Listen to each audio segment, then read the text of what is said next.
Through our procedures, we utilize a process that's a 9-step process. Preliminary processes are first starting with pre-inspection. So we pre-inspect any pre-existing issues with the rug, like dye bleed or moth damage or any damaged areas. Then from there we go into a 12 to 24 hour dye bleed test to ensure that once we proceed into a wet wash, that all the dyes are set and will not transfer. Then goes into our third phase, which is the most important part. It goes through a machine process which gently vibrates 40,000 harmonic vibrations through your rug per minute to gently vibrate all the loose particulate matter out of your rug.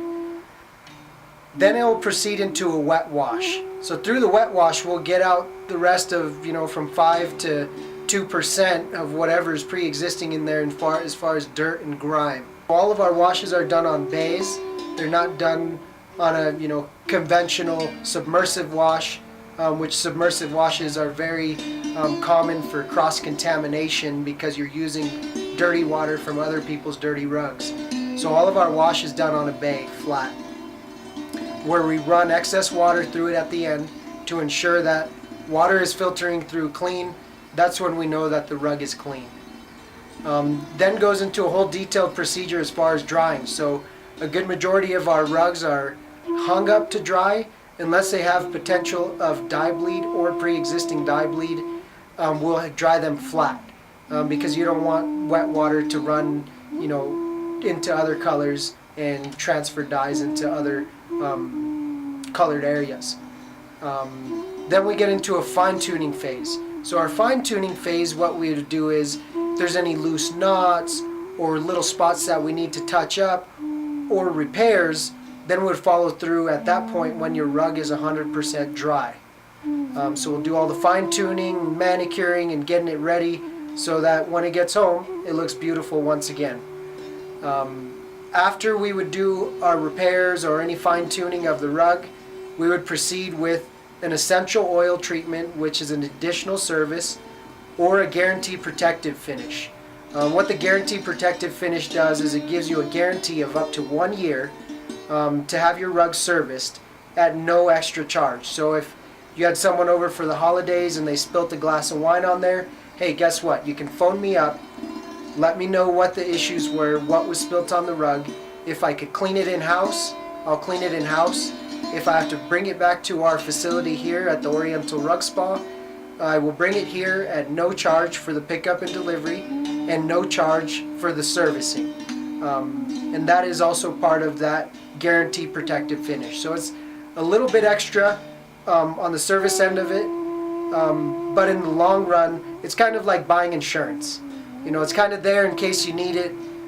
If you don't need it, it's kind of like a buffer, just in case.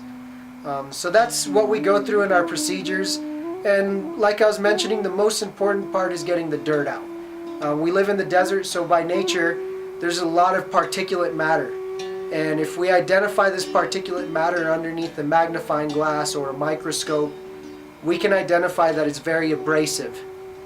And what happens when you have abrasive material in your rug?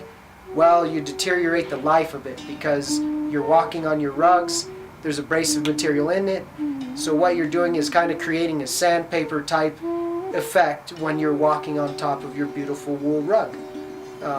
So the most important part is getting the dirt out. I also recommend at least once a year getting a proper dusting of your rugs, which will give you the opportunity to maximize the cleanliness of your rug and not have to get it serviced as often as far as a full wash or a detailed silky wash. To really keep that luster in the wool, to keep the oils and lanolins in the wool, which repel the dust and the dirt and the grime that seems to be attracted to rugs. It's kind of like the law of attraction. If there's extra dirt and grime in your rug, well, it's attracting more dirt and grime to the rug. So like I mentioned, a yearly process that should be done is a professional dusting. So the difference between dusting and vacuuming. With vacuuming, you can't defy gravity. So what's happening is, even with the highest quality Kirby vacuum, it's gently vibrating the top surface and the heavier particulate matter is going deeper into your rug.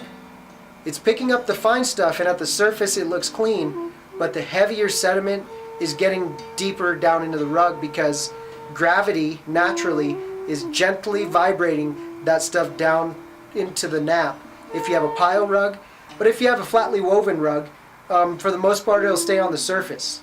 So vacuuming is, very crucial, and it helps, though I wouldn't compare it to a professional dusting, because what we do through the dusting is your rug actually goes upside down, so we could work with gravity, not against gravity, and what would end up happening is gently vibrating all that particulate matter out using the gravity so that it settles down on the ground.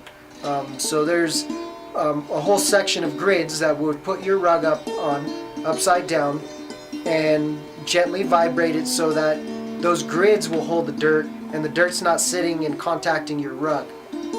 So that's an important thing to do.